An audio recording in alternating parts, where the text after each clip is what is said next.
What would you do if the person closest to your family was hiding a secret so big it could shatter everything you thought you knew about them? Lila stood in the dim glow of her sister-in-law Clara's kitchen, the faint hum of a baby monitor crackling in the background. Clara, still soft around the edges from giving birth to her son Noah just 3 months ago, moved with a quiet grace that seemed almost too perfect. Her smile was warm, her voice steady as she offered Lila a cup of tea, but something in her eyes, a flicker of unease, made Lila's stomach twist. She'd always admired Clara, the woman who seemed to have it all: a loving husband in Lila's brother, Mark, a new baby, and a life that radiated stability.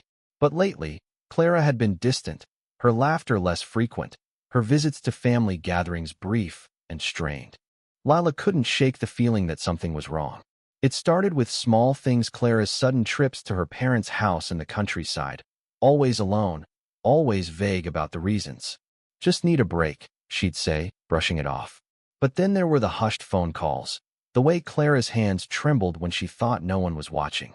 Lila had tried to ignore it, telling herself it was just postpartum exhaustion, until the day she saw Clara slip a tiny onesie into her baga size, too small for Noah.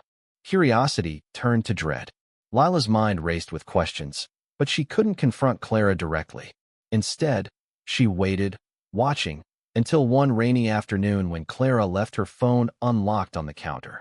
A text from her mother flashed on the screen. "She's doing fine. Sleeping better now. Don't worry." Lila's heart pounded. She? Who was she? Noah was a boy. Driven by a mix of guilt and desperation, Lila did something she never thought she'd do. Followed Clara on her next trip. The drive to the countryside was long, the roads slick with rain, and Lila's hands gripped the steering wheel as she trailed Clara's car to her parents' modest farmhouse. She parked a distance away, hidden by a cluster of trees, and watched as Clara stepped out, a small bundle in her arms. It wasn't Noah. It was another baby. Lila's breath caught. How? Clara had given birth just 3 months ago. The math didn't add up. Her mind spiraled. Adoption? A secret affair? A surrogacy gone wrong?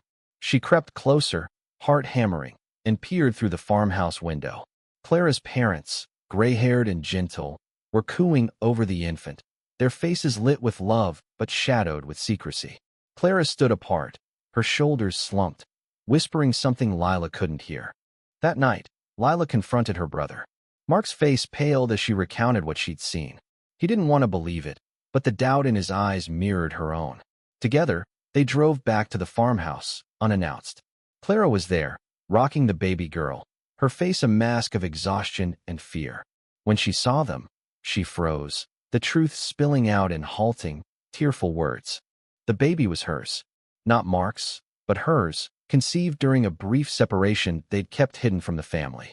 Clara had been terrified of judgment, of losing Mark, of destabilizing their fragile new life with Noah.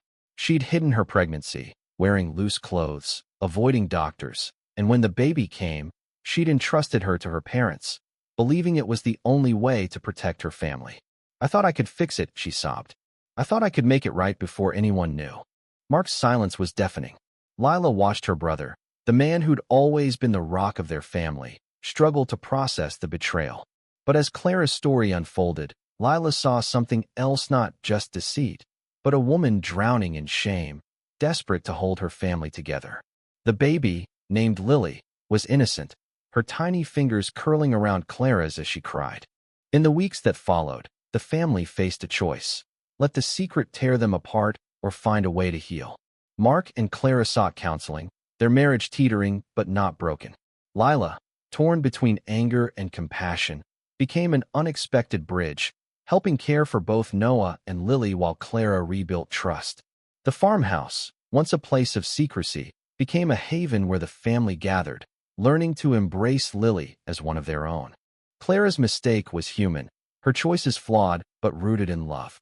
Lila learned that trust, once broken, could be mended, not perfectly, but with time and honesty. The family wasn't the same, but it was stronger, woven together by the messy, beautiful threads of forgiveness. And Lily, with her bright eyes and quiet coos, became the reminder that even in the darkest secrets, there was light waiting to be found. What would you do if the truth you uncovered demanded not just answers, but grace?